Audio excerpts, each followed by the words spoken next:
আমার প্রিয় কলিজার বন্ধুরা, কেমন আছো তোমরা? আশা করি তোমরা অনেক ভালো আছো। আমি জানি তোমরা কেমন গল্প পছন্দ করো, তাই আজকে তোমাদের পছন্দের গল্প নিয়ে চলে এসেছি।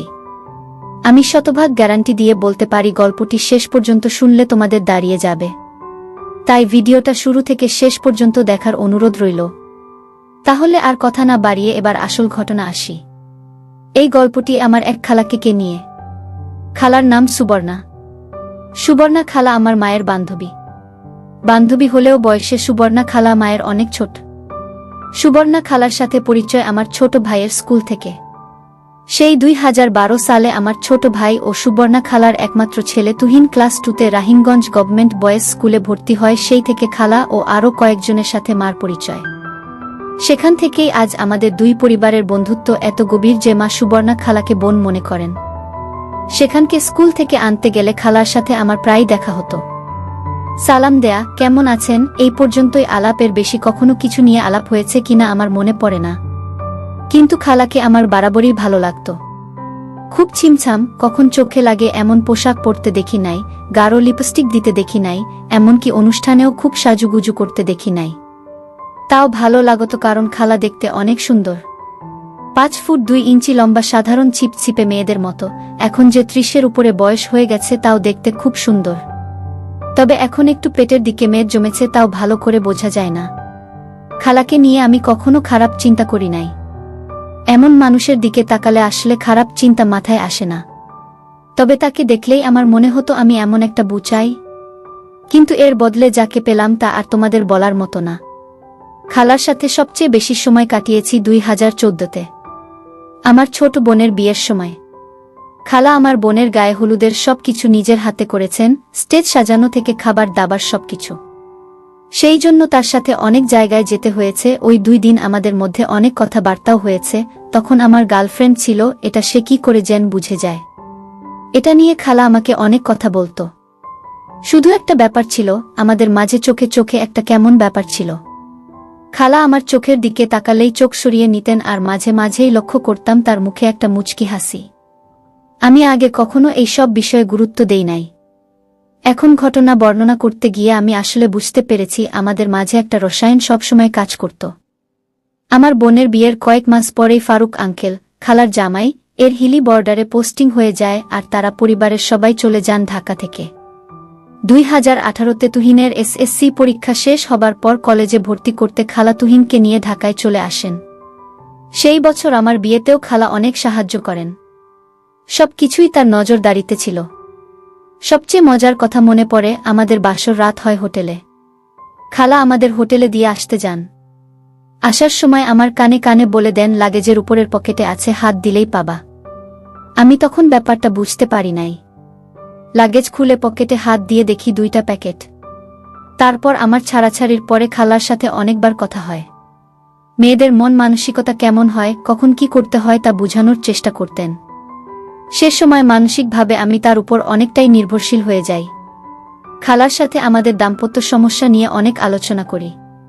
মাও অনেকটাই আশ্বস্ত বোধ করত খালার সাথে আমার এসব শেয়ার করার বিষয়ে, কারণ মা খালার কাছ থেকে জানতে পারত আমার মনে অবস্থা। আমি ছাড়াছাড়ির পর অনেক মেয়ের সাথে অনলাইনে কথা বা বাইরে দেখা করতাম, এটারও অনেক অংশ জানতেন। উনি অনেকবার না করেছেন এসব থেকে যেন দূরে থাকি। এদের মাঝে খালার অন্য এক বান্ধবীর বোনও ছিল, যার সাথে আমি কয়েকবার করি। গত বছর সেই মেয়ের বাসা থেকে বিয়ের জন্য প্রস্তাব দেয়ার একটা পায়তারা করা হয়, কিন্তু খালা কি বলে যেন ফিরিয়ে দেন। এই হলো খালার সাথে আমার রিলেশন। এর বাইরে আমি কোনোদিন কিছু ভাবি নাই, কিছু হবার কোনো সুযোগ ছিল এমন আভাসও পাই নাই। যাক, অনেক ইতিহাস বলে ফেললাম, এবার মূল গল্পে যাওয়া যাক। কিছুদিন পর আমি মায়ানমার চলে আসি। মায়ানমারেও আমাদের মতো নববর্ষ পালন করে, তবে তাদেরটা একটু ভিন্ন এবং আরও অনেক বড়। আমাদের তো একদিন পালন করি, পহেলা বৈশাখ বা 14 এপ্রিল, কিন্তু মায়ানমার এই উৎসব 5 দিন ব্যাপী। ওদেরটার নাম থিনজিয়ান।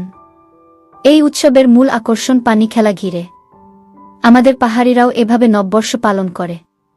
এপ্রিলে আমি মায়ানমার ছিলাম, তখন আমি আমার কলিগদের সাথে ম্যান্ডালে যাই এই পানি উৎসবে অংশ নিতে। সেখানে এই উৎসব সবচেয়ে আড়ম্বরতার সাথে পালিত হয়। আমি গত বছর 2 দিন ছিলাম এবং মাকে প্রায় ভিডিও কল দিয়ে দেখাতাম। একদিন খালা আমাদের বাসায় আসে, তখন মা ভিডিও কল করে বলে, নাও সুবর্ণা খালা দেখতে চায় তোমাদের উৎসব। তাকে অনেকক্ষণ ঘুরে ঘুরে দেখাই। তখন খালা বলে যে আগামী বছর আমরাও যাব। আমি বললাম অবশ্যই, যদি সুযোগ হয় অবশ্যই আসবেন। এরপর জুন মাসে আমার ডিভোর্স এর ফর্মালিটি সম্পন্ন হয়। তখনও খালা আমাকে দেনমোহরের টাকা পরিশোধের জন্য ধার দিয়ে সাহায্য করেন। সব মিলিয়ে খালার প্রতি আমার কৃতজ্ঞতার শেষ নেই। গত বছর ফেব্রুয়ারির শেষ দিকে প্রায় 6 মাস পর আমি বাংলাদেশে যাই। একদিন সন্ধ্যায় অফিস থেকে বাসায় এসে দেখি খালা এসেছেন। আমাকে দেখেই খুব মিষ্টি করে একটা হাসি দিয়ে বলেন, কেমন আছো সাব্বির? ভালো আছি খালা, আপনি কেমন আছেন? ভালো কি করে থাকি বলো, তুহিন মালয়েশিয়া চলে গেল পড়াশোনা করতে, আর তোমার আঙ্কেল ও তার কাজে ঢাকার বাইরে থাকে। একা কি করব, তাই তোমার মাকে জ্বালাইতে চলে আসি। এরপর নানান কথার মাঝে হঠাৎ জিজ্ঞেস করেন, তুমি আবার কবে যাচ্ছ? মার্চের 17 তারিখ। তাহলে তো নববর্ষের সময় সেখানে থাকবা। জি খালা। খালার সাথে সাথে বলে বসল, এবছর আমি যাব। তাইলে তো খুবই ভালো হয়। যাইতে হইলে এখন থেকেই ভিসা প্রসেস করতে হবে কিন্তু। সাথে সাথে আঙ্কেলকে ফোন দিল, কিন্তু আঙ্কেল বলল তার নাকি এপ্রিলের মাঝামাঝিতে মন্ত্রণালয়ের কি কাজ আছে, সে পারবে না। খালার মুখ গোমরা হয়ে গেল। আমাকে বলল, দেখ অবস্থা, কতদিন কোথাও ঘুরতে যাই না, আর তার কাজের এমন একটা অবস্থা, তাকে কিছু বলাও যায় না। আমি বললাম, আপনি চলেন, তুহিনকে মালয়েশিয়া থেকে আসতে বলব, সেখান থেকে মায়ানমারের প্লেনের ভাড়া অনেক কম। তখন আমার ছোট ভাই এসে বলে, তাহলে আমিও যাব। আমি ছোটখাটো একটা প্ল্যান করে ফেললাম। তা শুনে খালার মুখ একটু উজ্জ্বল হলো আর বলল, আচ্ছা তাইলে আমি তোমার আঙ্কেলকে বলে দেখি কি বলে। প্রায় সপ্তাহ খানেক পর মা আমাকে ফোন দিয়ে বলল, সুবর্ণাকে ফোন দিস তো, ওর জানি কি কথা আছে। আমি অফিসের পর খালাকে ফোন দিলে খালা জিজ্ঞেস করল, ভিসা প্রসেস করতে কত লাগে, কতদিন সময় লাগে, কি কি করতে হবে। সব তথ্য শুনে বলল, তাইলে কত খরচ হইতে পারে।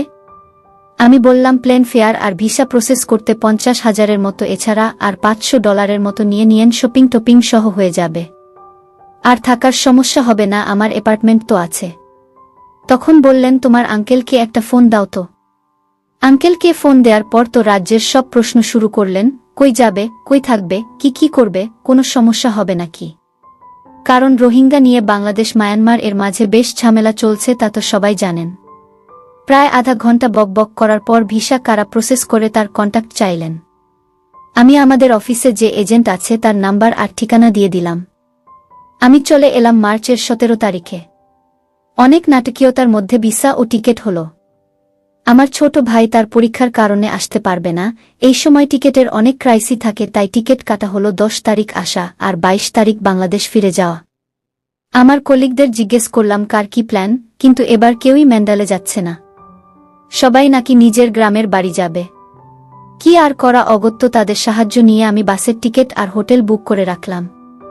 আমাদের প্ল্যান হলো 9 তারিখ খালা ও তুহিন ইয়াঙ্গুন আসবে, 11 তারিখ রাতে আমরা ম্যান্ডালে এর উদ্দেশ্যে রওনা হব। 14-15 রাত আমরা ম্যান্ডালেতে থাকব। 15 তারিখ দুপুরের পর আমরা বাগান এর জন্য রওনা হব, এটাও মায়ানমারের একটা স্টেট। 15-16 রাত থেকে 17 তারিখ রাতে রওনা দিয়ে 18 তারিখ ইয়াঙ্গুন পৌঁছাব। তারপর 22 তারিখ তুহিন মালয়েশিয়া চলে যাবে আর খালা বাংলাদেশ। সব ঠিক। এর মধ্যে তুহিন ফোন দিয়ে বলল, ভাইয়া আমি তো 9 তারিখের প্লেনের টিকিট পাচ্ছি না। 12 তারিখের আছে ইয়াঙ্গুন হয়ে সরাসরি ম্যান্ডালেতে, আর আমি 22 তারিখ পর্যন্ত থাকতে পারব না। আমাকে 17 তারিখে ফিরে আসতে হবে, আমার একটা অ্যাসাইনমেন্ট আছে। আমি জিজ্ঞেস করি, খালা কি বলছে? মা আর কি বলবে, বলল এটাই করতে। 9 তারিখ বুধবার সকাল থেকে শুরু হলো আঙ্কেলের ফোন। এই এয়ারপোর্টে ঢুকছে, বিমানে উঠবে, আমি যেন আগে গিয়ে এয়ারপোর্টে থাকি। বন্ধের আগের কাজ নিয়ে আমি এমনিতেই ব্যস্ত, তাই এয়ারপোর্টে যাইতে পারলাম না। আমি আমার কোম্পানির ড্রাইভারকে বাসার চাবি দিয়ে পাঠাইলাম, সাথে একটা সিম দিয়ে দিলাম ইন্টারনেট সহ। ড্রাইভারকে খালার একটা ছবি দিয়ে বললাম, একে এয়ারপোর্ট থেকে আমার বাসায় দিয়ে আসবা। সে ছবি দেখে ভাঙা ভাঙা ইংরেজিতে বলে, তোমার বউ তো খুব সুন্দর। আমিও ভাঙা ভাঙা মায়ানমার ভাষায় ঝাড়ি দিয়ে বলি, ফাইজলামি কম কর, এটা আমার বউ না, আমার খালা। বেটা বলে, কিন্তু এ তো দেখতে হেব্বি সুন্দর। আমি এমনিতেই একটা কাজ নিয়ে ঝামেলায় ছিলাম, তার বক বক এ আরও মেজাজ খারাপ হয়ে গেল। আমি আরও রেগে গিয়ে বললাম, তুই যাবি না, আমি অন্য কাউকে পাঠাবো। ফ্লাইট 2টায় নামে খালার বের হয়ে ড্রাইভারকে পেতে তেমন কষ্ট হয় নাই। গাড়িতে উঠেই আমাকে ফোন করেন। আমি ক্ষমা চেয়ে বললাম, খালা আপনি ওর সাথে বাসায় যান, আমি আসতেছি একটু পরেই। একটু পরে তো দূরের কথা, আমার কাজ শেষ হইতে হইতে 6টা বেজে গেল। অফিস থেকে আমার বাসা হেঁটে যেতে 15 মিনিট লাগে।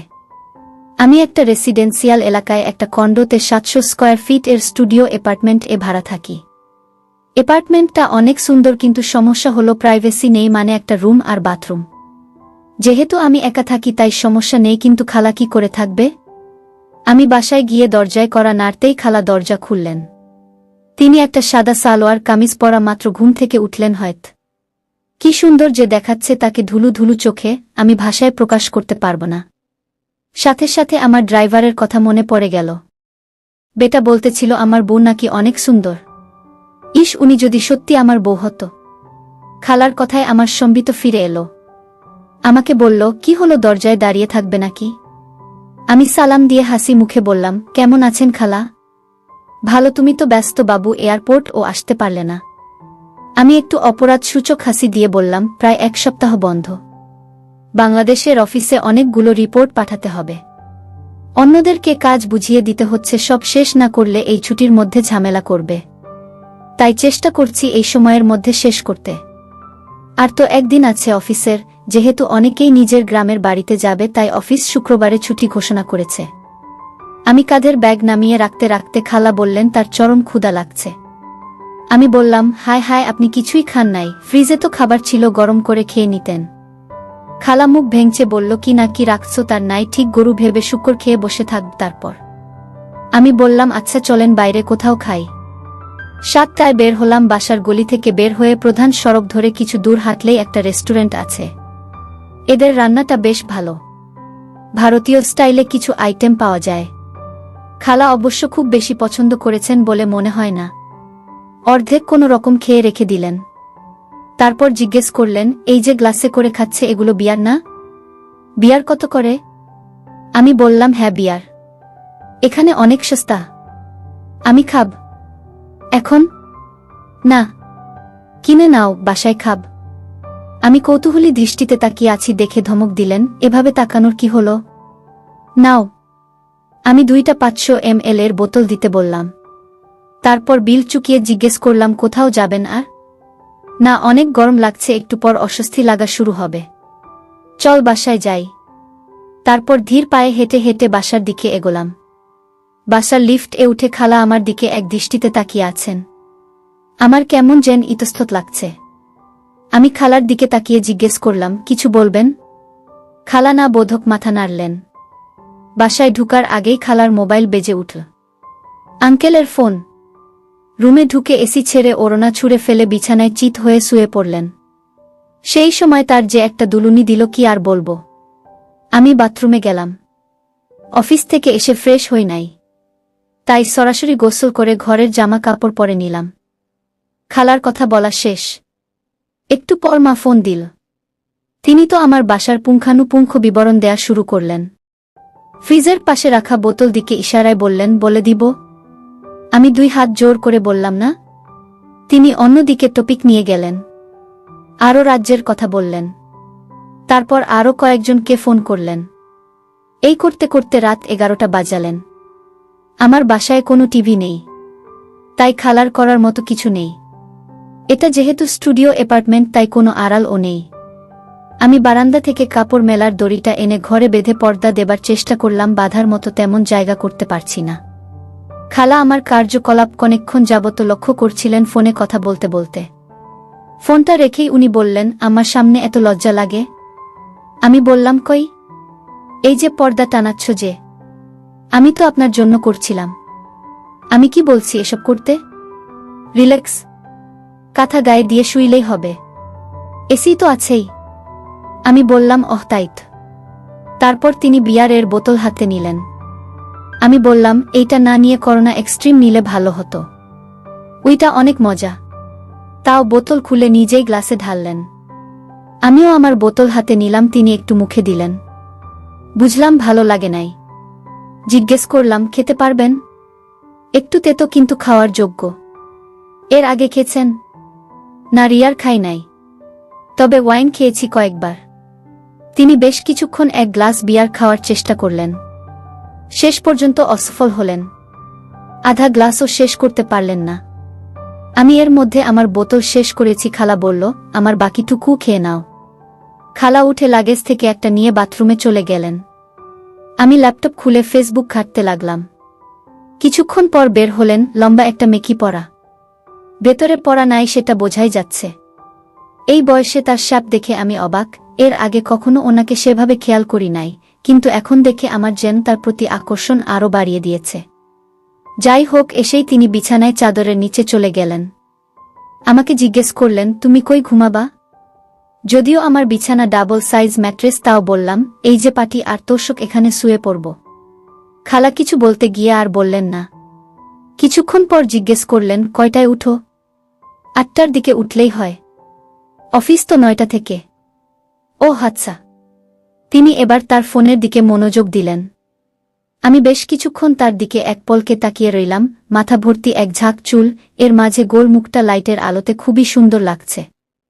চোখের দুই পাশে বয়সের একটু ছাপ দেখা গেলে মুখের উজ্জ্বলতা কমে নাই। খালা মোবাইল দেখতে দেখতে বললেন, কি বাবা, কিছু বলবা? আমি বললাম, না খালা, আপনি এখনো অনেক সুন্দর, সেটাই দেখছি। তিনি চোখ উঠিয়ে বললেন, তাই নাকি? আমি কোথায় যেন কৌতুকে পড়েছিলাম, বিয়ার গেলে নাকি বুড়িকে ছুরি মনে হয়। আমি তার কথা শুনে জোরে হেসে উঠলাম। খালাও আমার সাথে অনেকক্ষণ হাসলেন। যাই হোক, আমি উঠে বিছানা করলাম। ঘড়িতে তখন 12টার কাছাকাছি হবে। তিনি জিজ্ঞেস করলেন, ঋতুর সাথে তোমার আর যোগাযোগ হয়েছে? ঋতু আমার আগের গার্লফ্রেন্ড। না, কোনো যোগাযোগ হয় নাই। আচ্ছা, ঘুমিয়ে পড়। সিগারেট খাইতে ইচ্ছা করছিল, কিন্তু সাহস হইল না। খালা ফ্রেন্ডলি আচরণ করছেন, তাই বলে অসম্মান দেখানো উচিত হবে না। অগত্য ঘুমানোর চেষ্টা করলাম। সকালে উঠে দেখি আমার ঊর্ধ্বমুখী হয়ে আছে। বিছানায় খালা নেই। ঘড়িতে 8টা 10 বাজে দেখে লাফ দিয়ে উঠলাম। বাথরুমে যাওয়ার সময় দেখলাম মেকি পরে চুলার সামনে কি যেন করছেন। আমি বাথরুমে ফ্রেশ হয়ে ড্রেসিং রুমে এসে দেখি আমার অফিসের পরে যাওয়ার মতো শার্ট প্যান্ট নেই। অগত্য টাওয়াল পরে বের হলাম। খালা উবু হয়ে বিছানা গোছাচ্ছিলেন, পেছন থেকে তাকে বেশ ভালোই বোঝা যাচ্ছে। আমি আলমারি থেকে প্যান্ট শার্ট নিয়ে ড্রেসিং রুমে যাওয়ার সময় খালার সাথে চোখে চোখ পড়তেই অন্যদিকে সরিয়ে নিলেন আর মুখে একটা মুচকি দিল। আমি পোশাক পরে বের হয়ে দেখি বেশ আয়োজন করেই নাস্তা তৈরি করেছেন। আমি নাস্তা করছি, খালার মুখে এখনও সেই দুষ্ট হাসি। তিনি মোবাইলে কি যেন দেখছেন আর মিট মিট করে হাসছেন। আমি জিজ্ঞেস করলাম, কি দেখছেন? উনি স্ক্রিনটা ঘোরাতেই আমার কান দিয়ে যেন ধোয়া বের হইতে শুরু করল। আমার ঊর্ধ্বমুখী রাতের সেই ছবি। খালা তো হেসে কুটি কুটি অবস্থা। জিজ্ঞেস করলেন, এই জন্যই পর্দা টানাইতে চাইছিলা? আমি কি বলবো তাই তো ভেবে পাচ্ছি না। খালা আমার সাথে এমন মজা করবেন তা আমি স্বপ্নেও ভাবি নাই। আমার অফিসের জন্য দেরি হচ্ছিল, তাই আর কথা না বাড়িয়ে কোনো রকমে নাস্তা করে বের হব। তখন খালা বললেন, আমার কিছু জিনিসপত্র কিনতে হবে। কই যাব? বললাম, আমি বিকেলে তাড়াতাড়ি চলে আসব, তারপর নিয়ে যাব। তাও বললাম, গুগল করলেই সব লোকেশন পেয়ে যাবেন। আর গ্রাবি সফটওয়্যারটা ডাউনলোড করে রেজিস্ট্রেশন করে দিলাম, যেন ট্যাক্সি ডেকে কোথাও যেতে পারেন। সারাদিন খুব ব্যস্ত গেল। দুপুরে খাওয়ার সময় খালাকে ফোন দিলাম খাওয়া দাওয়ার খবর জানতে। বললেন তিনি মুরগি রান্না করেছেন আর আলু ভর্তা ডাল রান্না করেছেন। 4টার দিকে অফিস ছুটি হয়ে গেল। আমি সব কাজ ঠিকমতো শেষ করে বাসায় যেতে 4:30টার মতো বাজল। বাসায় গিয়ে নক করে অনেকক্ষণ দাঁড়িয়ে রইলাম। খালা দরজা খুললেন।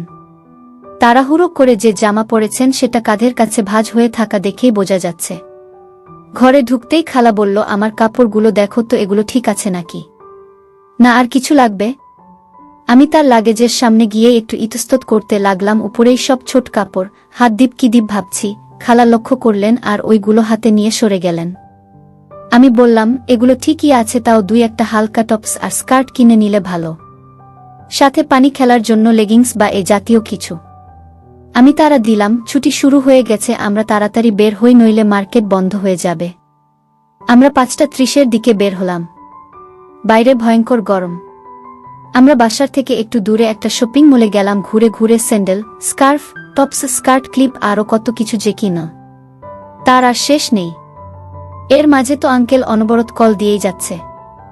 আমার সাথেও কয়েকবার কথা বললেন। বিশাল শপিং মলে খালা সব দোকান ঘুরতে ঘুরতে একটা দোকানের সামনে হঠাৎ থেমে গেলেন। আমি ঠিক খেয়াল করি নাই, কিছু দূর যাওয়ার পর দেখি খালা পাশে নেই। মার্কেট বন্ধ হবার সময় হয়ে গেছে, তাই তাড়া দিতে আমি একটু আগায়া যাইতেই দেখি খালা একটা দোকানের সামনে দাঁড়ানো। আমি ডাকতেই আমার দিকে হেঁটে আসতে লাগলেন। আমি জিজ্ঞেস করলাম, আর কিছু লাগবে? বলল, এভাবে কিনতে থাকলে পুরো মার্কেট কেনা হয়ে যাবে। যা দরকার ছিল কেনা হয়ে গেছে, চলো চলে যাই। তো আমরা সেই পথেই হেঁটে যাচ্ছিলাম। যে দোকানের সামনে খালা দাঁড়িয়ে ছিল সেটা লক্ষ্য করলাম। এটা একটা লঞ্জেরির দোকান, আর ডোলে পরানো একটা ডিজাইনার লঞ্জেরি দেখছিলেন। একটা ছোট কাপড়, খুবই সুন্দর, পিঙ্কের মাঝে লাল ডিজাইন। আমি আর তেমন কিছু ভাবলাম না। বাসায় আসতে আসতে অনেক কথা হলো। কি করব, কই যাচ্ছি, কেমন হবে, এসব নিয়ে, আর রাস্তাঘাট, মানুষ কেমন, কোথায় কি পাওয়া যায় তা দেখাতে থাকলাম। অনেক জ্যাম পার করে বাসায় আসতে আসতে রাত 9টা বেজে গেল। আসার সময় কিছু খাবার দাবার ও নিয়ে নিলাম। এসেই তিনি শপিং এর সব কিছু নিয়ে বসলেন। আমি ফ্রেশ হইলাম। তারপর খাবার গরম করে দুইজনে খেয়ে নিলাম। খাইতে খাইতে খালা বললেন, আমি ফ্রিজের কোনায় রাখা বোতল থেকে অল্প একটু ওই পানি খাইছি। আমি জানতে চাইলাম, কেমন লেগেছে? বিয়ার থেকে ভালো। ভেবেছিলাম অনেক করা হবে, তেমন না। তুমি প্রতিদিন খাও? খুব বেশি খাই না। এই বোতল কিনেছি 3 দিন আগে, তাও তো অর্ধেক আছে। 3 দিনে অর্ধেক খেয়ে ফেলছো, বলছো বেশি খাও না? আমি তো একা খাই নাই। তাইলে? বন্ধুরা আসে। বন্ধু না, বান্ধবী। খালার তখন খাওয়া শেষ, রান্নাঘরে প্লেট ধুচ্ছেন। আমি একটু হকচকিয়ে গেলাম। সমস্যা নেই, বলতে পার। আমি কাউকে বলবো না। আরে না, আমার কোনো বান্ধবী নেই। উনি ধুম করে একটা ছোট কাপড় হাতে আমার সামনে এসে দাঁড়ালেন। বললেন, এটা তুমি পর। আর তোমার কাবার্ডে মেয়েদের পোশাক কিসের? তোমার? আর তো কিছু বলার নেই। যা ধরা খাওয়ার অনেক আগেই খেয়ে গেছি। উপায় না পেয়ে সত্য কথা বলে দিলাম। মেয়ে বান্ধবী আমার বাসায় প্রায় থাকতে আসে। সে আজ তার গ্রামের বাড়িতে যাবে ছুটি কাটাতে। আপনি আসবেন বলে সে থাকে নাই। বান্ধবী না গার্লফ্রেন্ড? গার্লফ্রেন্ড না, ফ্রেন্ড উইথ বেনিফিট বলতে পারেন। তাইলে তো আমি তোমার ছুটি পন্ড করে দিলাম। এখন কি হবে? আরে ওসব কিছু না। আপনি আছেন, তুহিন আসবে, সময় ভালোই কাটবে। মেয়ের চাইতে তো আর ভালো সময় কাটবে না। আমি আর কোনো উত্তর দিলাম না। সব কিছু গুছিয়ে বসলাম। খালা কাপড় চোপড় তার বড় লাগেজে গুছাচ্ছেন। দেখে বললাম, খালা, আপনি এত বড় লাগেজ না নিয়ে আমার ছোটটা নিয়ে নিয়েন। এত বড় লাগবে না। ভালো কথা বলেছ, আর এটা নিয়ে চলাফেরা করতেও সমস্যা হবে। তবে তোমার জামা কাপড় কি করবে? আমার কাঁধের ব্যাগেই হয়ে যাবে। খালাকে জিজ্ঞেস করলাম, আরও খাবেন? উনি হ্যাঁ সূচক মাথা নাড়লেন। আমি ডাবল ব্ল্যাকের বোতলটার সামনে আনলাম। 2টা গ্লাস আনলাম, বাদাম নিয়ে বসলাম। খালা বলল, বেশ, আয়োজন তো সব রেডিই থাকে। আমি বললাম, মোটামুটি। এর মাঝে আবার আঙ্কেলের ফোন। খালা বিরক্ত হয়ে ফোন ধরল। 3-4 মিনিট কথা বললেন। তারপর আমি টায়ার্ড, এখন ঘুমাতে যাব বলে ফোন রেখে দিলেন। ততক্ষণে আমার গ্লাস রেডি করা হয়ে গেছে। ফোন রেখেই গ্লাস হাতে নিয়ে একবারে 1 গ্লাস বড় খেয়ে ফেললেন। আর মুখ এমন এক ভঙ্গি করলেন যেন রাজ্যের বাজে জিনিস। তার পরক্ষণেই মুখ ঠিক করে বললেন, এখন তো আরও ভালো লাগছে, কি মিশিয়েছ? আমি বললাম, জিঞ্জার এল। এটা দিয়ে খাইতে দারুণ। এই হলো বিপত্তি। তিনি গপাক তিম মেরে দিলেন। আমি একটু শঙ্কিত হলাম। কিছুক্ষণ পরে বললেন, সিগারেট দাও। আমি বললাম, খালা, আপনি কি এসব প্ল্যান করেই এসেছেন? উনি বললেন, না, আজকে প্ল্যান করেছি। আমি আরেক দিতে দিতে বললাম, আপনি কখনো একা কোথাও বেড়াইতে যান নাই না? উনি সিগারেট ধরালেন আর ওড়নাটা ছুঁড়ে ফেলে নিয়ে দেয়ালে বালিশ রেখে হেলান দিয়ে বললেন, খুনাগ। এটাই আমার একা মানে তোমার আঙ্কেল ছাড়া একমাত্র ট্রিপ। আমি আর কিছু বললাম না। উনি সিগারেট খাচ্ছেন, দৃশ্যটা দেখে আমার ঋতুর কথা মনে পড়ে গেল। ঋতু ঠিক এভাবেই সিগারেট খেত। উনি যে সিগারেট খাচ্ছিল তা না, সে জাস্ট ধোয়া টান দিয়ে ছেড়ে দিচ্ছেন। এরপর একটা বড় টান দিতে গিয়ে ধোয়া গলায় চলে যায় আর কাশতে কাশতে অবস্থা খারাপ। বললেন, এই জঘন্য জিনিস খায় কি করে লোকজন?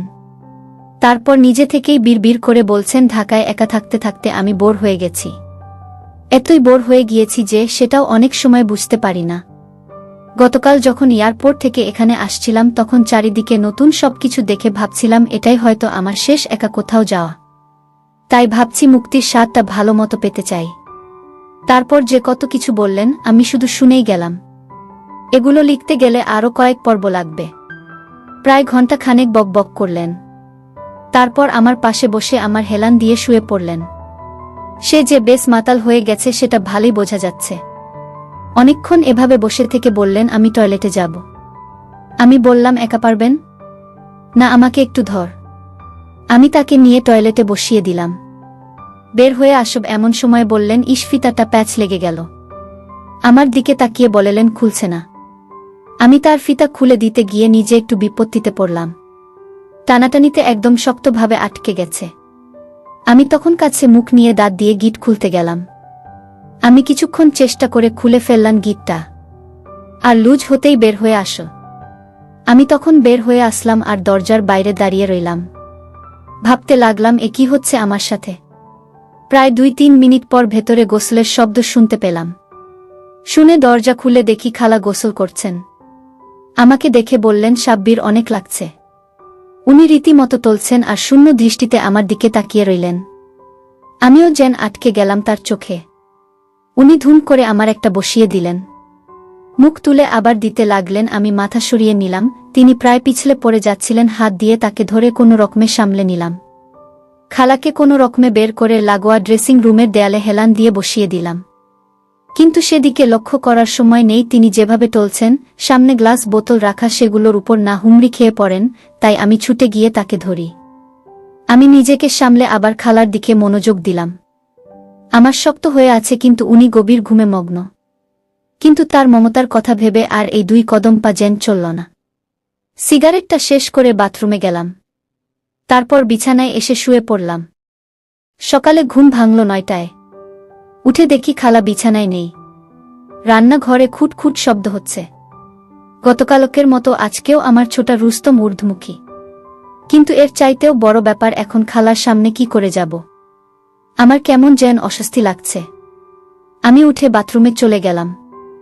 ফ্রেশ হয়েও বের হইতে ইচ্ছা করছে না। ভাবছি সারাদিন কি করে কাটবে। কিছুই করার নেই।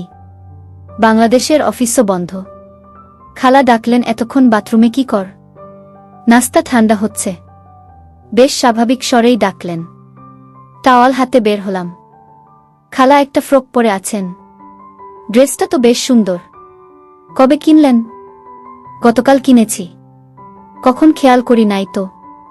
খেয়াল থাকবে কেমনে? সেই লম্বা মেয়েটার দিকে যেভাবে ডেব ডেব করে তাকাইছিলা। আমার কানে কেউ যেন গরম লোহা ঢেলে দিল। খালা যেন প্রতি ঘন্টায় আরো ভয়ানক হচ্ছেন। আমি নাস্তা করতে বসলাম।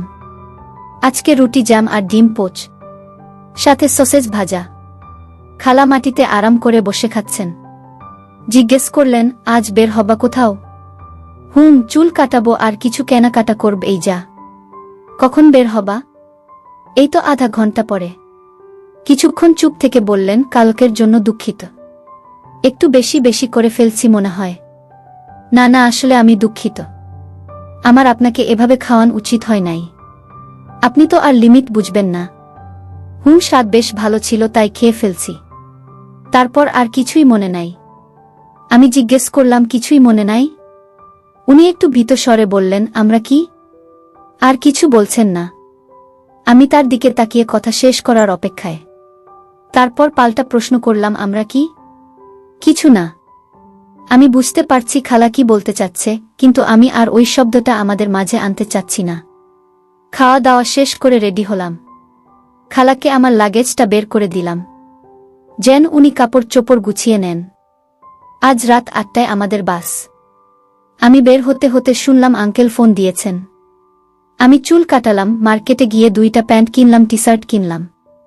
তারপর কিছু সাধারণ ঔষধ কিনে নিলাম। প্রায় 12টার দিকে খালাকে ফোন করে বললাম, প্রথম দিন যে রেস্টুরেন্টে খেয়েছিলাম সেখানে আসতে, যেন দুপুরের খাবার খাইতে পারি। 12:30টার দিকে খালা আসলেন। তিনি জামা চেঞ্জ করেন নাই, শুধু একটা স্কার্ফ জড়িয়ে চলে এসেছেন। তাকে ফ্রকে বেশ সুন্দর লাগছে। বয়স যেন 10 বছর কমে গেছে। দুপুরের খাবার শেষ করে আমরা বাসায় ফিরলাম 1:15টার দিকে। লিফটে উঠে মোবাইলের গ্যালারিতে কি যেন জানি দেখলাম, আর গতকাল রাতের খালার নিতম্বের ছবিটা দেখে এমনি একটা দুষ্ট হাসি যেন আমার ঠোঁটে চলে আসে। খালা খেয়াল করে বলেন, কি ব্যাপার, হাসো কেন? আমি কিছু না ভেবেই তার দিকে স্ক্রিনটা ঘুরিয়ে দেই। সে স্ক্রিনের দিকে তাকিয়েই চোখ বড় বড় করে আমার দিকে কিছুক্ষণ তাকিয়ে থাকেন। তারপর আমার উপর ঝাঁপিয়ে পড়েন, ডিলিট করো, এখন ডিলিট করো। তিনি আমাকে ধরে আমার হাত থেকে মোবাইলটা ছিনিয়ে নিতে চাইছেন, কিন্তু উচ্চতার কারণে নাগাল পাচ্ছেন না। আমার হাতের স্পিং ব্যাগ টান লেগে ছিঁড়ে গেল, কাপড় চোপড় মেঝেতে। তাও তিনি মোবাইল নেয়ার জন্য চেষ্টা করছেন। লিফট 9 তলায় থামল, দরজা খুলল, আর পাশের বাসার মহিলা আমাদের দিকে তাকিয়ে আছে। খালা বিদ্যুতের মতো আমাকে ছেড়ে সরে গেলেন। আমি কোনো রকম কাপড়গুলো নিয়ে আমার ফ্ল্যাটের দরজার সামনে গেলাম। খালা হাসছেন মিটি মিটি। আমি দরজা খুলে ভেতরে ঢুকতেই বলল, আর কি ছবি তুলছ? আর কিছু তুলি নাই। ডিলিট কর। আমারটা করেছেন? তোমারটা কি কাপড় ছাড়া? তাতে কি? উনি আবার আমার উপর ঝাঁপিয়ে পড়লেন। এমন সুন্দর খালা থাকলে তো আরও অনেক কিছু করার ইচ্ছা হয় বলে আমি নিজেই অবাকে কি বললাম, আমি জিভে কামড় দিলাম। খালা তখন পরিস্থিতি টের পেলেন। এই ঘষাঘষিতে আমার একদম শক্ত হয়ে আছে আর তার সাথে লাগছে। তিনি সরতে গিয়ে আরও পিছলে গেলেন। তার চুল আমার সারা মুখে ছড়ানো। আমার এক হাত তখনও তার কাছে, তিনি নড়ছেন না। একটু পর মাথা উঁচু করতেই আমার চোখে চোখ পড়ল, বড় বড় শ্বাস নিচ্ছেন। আমার মুখে তার নিঃশ্বাস পড়ছে। আমি আমার ডান হাত থেকে মোবাইলটা সরিয়ে তার মুখ থেকে চুল সরালাম। তিনি চোখ বন্ধ করে নিলেন। খালা আমাকে কাছ থেকে এক ঝটকায় দূরে সরে কোনায় গিয়ে বসলেন। আমি দ্বিধায় পড়ে গেলাম। তিনি কি রাগ করলেন? আমি কি বলব ভাবছি, এমন সময় তিনি দাঁড়ালেন, তার পরনে ফেলে দিলেন। তার ছোট কাপড় ছাড়া আর কিছু নেই। ঘটনার আকস্মিকতায় আমি হতবাক। আমি তখনও এই ব্যাপারটার সাথে মনে হয় মানসিকভাবে খাপ খাওয়াতে পারছিলাম না, তাই আমি অ্যাক্টিভ হতে পারছি না। কিন্তু প্রায় মিনিট 10 পার হবার পরে খালা আমাকে জিজ্ঞেস করলেন, আমাকে ভালো লাগছে না? তখন আমার সম্বিত ফিরে আসল, আরে আমি তো কিছুই করছি না। তখন আমি বললাম, এত সুন্দর আপনি, আর আপনাকে ভালো লাগবে না? মনে হচ্ছে অনন্তকাল যেন পাড়ি দিয়ে ফেলেছি, কিন্তু ঘড়িতে তাকিয়ে দেখি 15 মিনিটও হয় নাই। খালা কোনো কথা না বলে চলে গেলেন। হেঁটে যাওয়ার সময় তার দেখে আমার যেন আরেকবার নেচে উঠল। আমি ওই অবস্থাতেই রইলাম। প্রায় 5 মিনিট পর বের হলেন, কোনো কথা বললেন না। দুইজন নিশ্চুপ। খালা নীরবতা ভাঙলেন। আমাকে কি খুব খারাপ মনে হচ্ছে?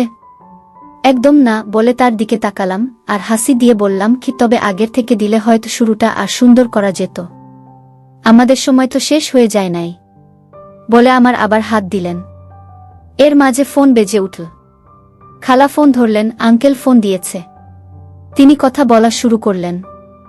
অনেকক্ষণ কথা বলছেন। আমি শুনতে শুনতে ঘুমিয়ে গেলাম।